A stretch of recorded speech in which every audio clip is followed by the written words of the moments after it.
जो की बात कर रहा हूँ जहाँ पे भारतीय जनता पार्टी की सरकारें हैं और उस सरकार के अंदर इस तरह का हाल है। मान्यवर कांशीराम साहब एक और कहते थे कि जिनके हुक्मरान नहीं होते ना उनके साथ शोषण अत्याचार निरंतर होते रहते हैं, उनकी बहन बेटियों की इज्जत आबरू निरंतर लुटती रहती है। आज जो वर्तमान समय के हालात हैं, हम अयोध्या की बात कर रहे हैं, वो जो घटना है वो बेहद रूह को स्तब्ध कर देने वाली है। जिस तरह से बेटी के साथ दरिंदगी की गई, उसकी आंखें तक फोड़ दी, उसका शव किस परिस्थिति में मिला है, ये वो बयां करता है कि आजाद भारत के अंदर आज भी एक ऐसा समाज है जो किसी चीज की वजह से इतनी बुरी तरह पीड़ित है कि कोई उसकी सुनने वाला, उसकी कहने वाला नहीं है। वहां के जो वर्तमान में सांसद है वो 3 दिन बाद घड़ियाली आंसू बहा रहे हैं। लेकिन मैं तो उन तमाम लोगों से ये पूछना चाहता हूं कि आखिर आप उस समय कहां चले जाते हैं जब हमारे लोगों के साथ निरंतर शोषण होता है और जब हम उसको जीते जी बचा सकते हैं, जब हम लोग उनके साथ खड़े नहीं होते हैं। हमें आज ये सोचना पड़ेगा कि भारतीय जनता पार्टी की सरकारें जिस स्टेट में है, मैं अगर बेसिकली उत्तर प्रदेश की बात करूं, वहां शोषण कितना चरम पे है। जिस दिन से योगी आदित्यनाथ जी उस प्रदेश की गद्दी पे बैठे हैं, उसके बाद से गाजर मूली की तरह समाज को काटा जा रहा है। हमारे समाज के जितने भी लीडर हैं, अगर उन्होंने तमाम लोगों ने एकजुट होके अगर इसके खिलाफ संघर्ष नहीं छेड़ा, इसके खिलाफ आंदोलन नहीं छेड़ा, तो समय बहुत दर्दनाक होगा। आप समाज की गार्जियन की बात कर रहे हैं, अगर उत्तर प्रदेश में ही बात की जाए तो 4-4 बार उस सूबे की मुख्यमंत्री रह चुकी बहन कुमारी मायावती जी हैं।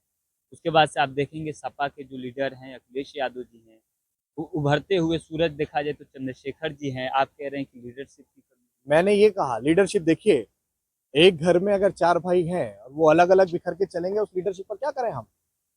डॉक्टर बाबा साहेब अम्बेडकर ने हमें यूनाइट रहने को कहा था। उन्होंने कहा था कि शिक्षित बनो, संगठित रहो, संघर्ष करो।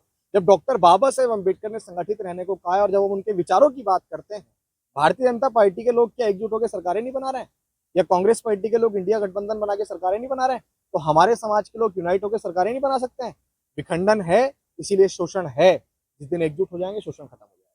तो क्या लग रहा है कि जिस तरह से ये जो समाज जिसको मुखिया बनाता है उनके में कमी है या समाज में कमी मैं ये समझता हूँ कि जिन लोगों पे समाज भरोसा करता है, उन्हें भी पलट के समाज के बारे में सोचना चाहिए, व्यक्तिगत स्वार्थ के बारे में नहीं सोचना। लेकिन देखा जाए एक तरफ सर ये देश संविधान से चलता है और संविधान में इस देश में सबको आज़ादी है। चाहे वो एससी समाज से हो, एसटी समाज से, ओबीसी समाज से हो, आदिवासी और संवर्ण समाज से हो। संवर्ण समाज के साथ, संवर्ण बेटी के साथ कोई दुर्घटना होता है तो पूरा देश खड़ा हो जाता है। यहाँ तक कि कोर्ट के दरवाजे भी खटखटाना शुरू हो जाता है। लेकिन किसी दलित महिला के साथ, ओबीसी महिला के साथ, आदिवासी महिला के साथ ऐसे घटना होता है तो समाज खड़ा क्यों नहीं होता? देखो, मैं ये समझता हूँ कि भारत एक जाति प्रधान देश है। जाती है कि कभी नहीं जाती है। ये आज से नहीं होता है, सदियों से 6000 सालों से हम इस चीज़ को झेलते आ रहे हैं आज भी। बेटी तो बेटी होती है, चाहे वो किसी भी समाज की हो, किसी भी पंथ की हो, किसी भी समुदाय की हो। अगर निर्भया के साथ कोई कांड होता है तो अभिषेक भी उसमें मुखरता से खड़ा होता है। किसी और बच्चे के साथ कोई कांड होता है, मुखरता से अभिषेक खड़ा होता है। हम समाज के हर उस दर्द को समझते हैं, जो दर्द चाहे वो दलित हो, चाहे आदिवासी हो, चाहे ओबीसी हो, यहाँ तक कि वो जो आप बता रहे हैं उस तमाम लोगों की बेटियां हो, लेकिन हम सबके दर्द को समझने का काम करते हैं। अगर हमारा दर्द कोई नहीं समझता है तो सिर्फ और सिर्फ इसलिए क्योंकि ये देश जाति प्रधान देश है। डॉक्टर बाबा साहेब अम्बेडकर का जिन लोगों ने विरोध किया, वही लोग आज भी ये कोशिश कर रहे हैं कि शोषण जो होता है ना, वो एक ऐसा जघन्य अपराध है कि उसमें तो किसी को कुछ सोचना ही नहीं चाहिए।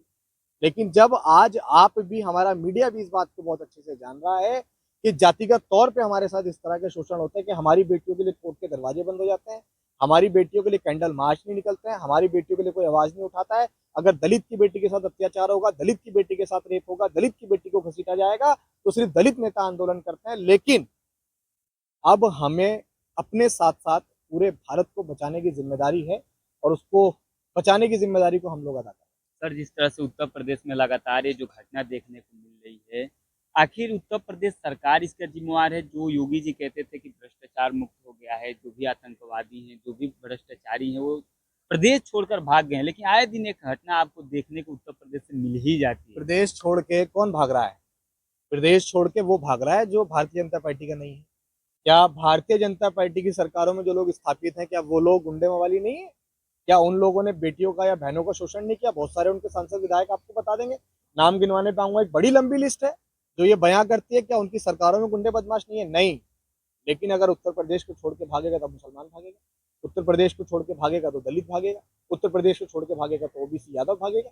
लेकिन जो उसी कम्युनिटी के लोग हैं वो उत्तर प्रदेश छोड़ के नहीं भागेंगे, चाहे वो खूब शोषण करें, चाहे वो खूब लोगों के साथ अत्याचार करें, खूब बहन बेटियों का शोषण करें, वो नहीं भागेंगे कहीं। सर लास्ट सवाल आपसे है, जिस तरह से प्रयागराज में जो एससी एसटी ओबीसी समाज जो हिंदू हैं, इस देश में 90% अगर बात की जाए तो हिंदू समाज के लोग चाहे किसी भी कैटेगरी से आते हैं।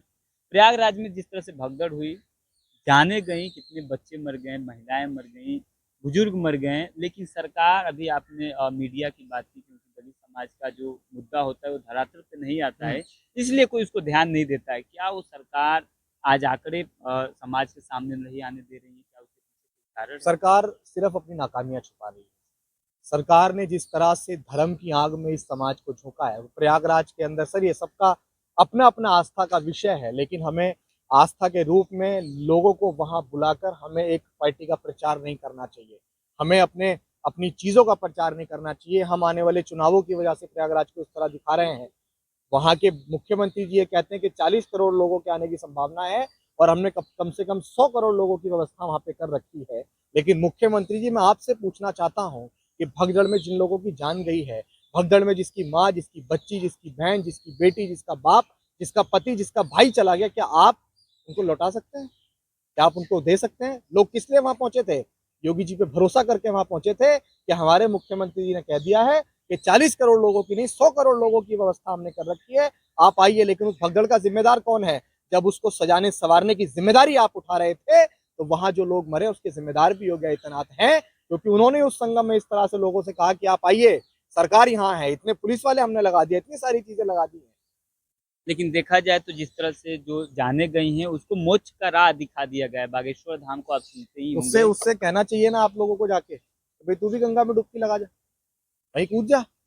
और अगर उसको मोक्ष चाहिए तो हमें भी बुलाए, हम भी जाएंगे, उसको धक्का देंगे बिल्कुल एकदम बढ़िया तरीके से, जाओ भाई गंगा मैया में समा जाओ, तुम्हें भी मोक्ष प्राप्त हो जाएगा। मोक्ष लेने के लिए वही लोग हैं जो तुम्हारे पीछे, तुम्हारे जब इस देश में सरकारें उनको कुछ नहीं देती हैं तो वो ऐसे पोंगा पाखंडियों के पीछे भागती है भीड़, और उस भीड़ को ये लोग बरगला के कहते हैं कि जो मर गए वो मोक्ष की प्राप्ति करेंगे। भाई यार, तुम्हें शर्म आनी चाहिए। लेकिन इससे पहले उनका बयान आया था कि जो कुंभ में नहीं जाएगा वो देशद्रोही होगा।